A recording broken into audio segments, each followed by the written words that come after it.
মেঘনা নদীর শান্ত জল যখন গধূলির আলোয় চিকচিক করছিল, তখন নরসিংদী সেই পুরনো দোতলা বাড়ির বারান্দায় গম্ভীর মুখে বসেছিল আকাশ।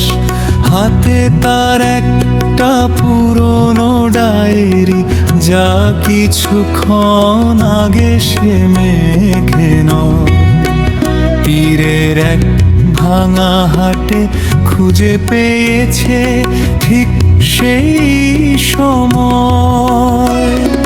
হন্তদন্ত হয়ে বাড়ি উঠোনে এসে হাজির হলো তামিমের চোখে মুখে রাজ্যের আতঙ্ক, যেন পেছনে যমদূত তারা করেছে। আকাশ সর্বনাশ হয়ে গেছে, হাঁপাতে হাঁপাতে বলল তামিম।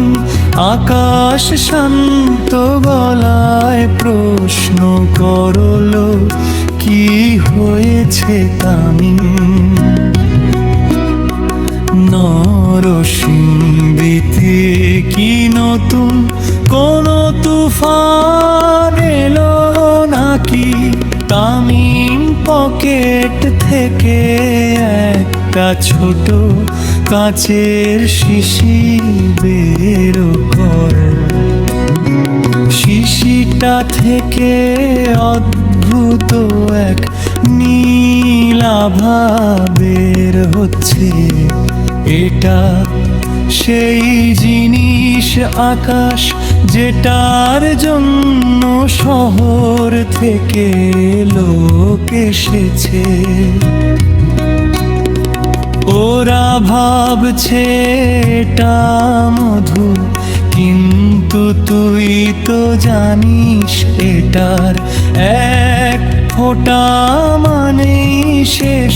ওরা নরসিংদীর শান্ত পরিবেশ বিষিয়ে দিতে চায়। আকাশ ডায়েরিটা বন্ধ করে উঠে দাঁড়া, তার চোখে এক বিচিত্র হাসি। মধু বলে বিষ খাওয়ানো তো এ শহরের পুরনো খেলা তামিম। তুই কি সত্যি ভাবিস ওরা আমাদের ডেরা পর্যন্ত পৌঁছাতে পারবে? ঠিক তখনই বাড়ির চারপাশ ঘিরে ফেললো কয়েকটা কালো গাড়ি। হেডলাইটের তীব্র আলোয় উঠোনটা সাদা হয়ে গেল। ভেতর থেকে গম্ভীর এক কণ্ঠস্বর ভেসে এলো তামিম। আকাশ শিশিটা নিয়ে বেরিয়ে এসো, মিছে মিছি বীরত্ব দেখিও না। তামিম আর আকাশ একে অপরের দিকে তাকাল, কোনো কথা হলো না। শুধু এক মুহূর্তের চোখের ইশারা। হঠাৎ করেই আকাশ দিয়ে একটা চাট গাইয়া গানের সুর ধরলো। মধু খলি হই বিষ খাওয়াইলা,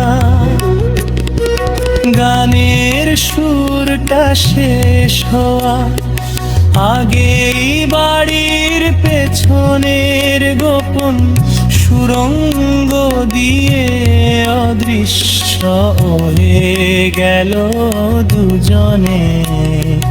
গাড়ি থেকে নামালো কুলো যখন ঘরে ঢুকল, দেখল শুধু একটা শূন্য টেবিল, আর সেখানে পড়ে থাকা ডায়েরির পাতায় বড় বড় অক্ষরে লেখা, নরসিংদীর ছেলেদের চেনা অত সহজ নয়। বাইরে তখন মেঘনা নদীর ওপর দিয়ে ঝোড়ো হাওয়া বইছে, যেন প্রকৃতির এই রহস্যময় লুকোচুরিতে আকাশ আর তামিমের জয়গান গাইছে।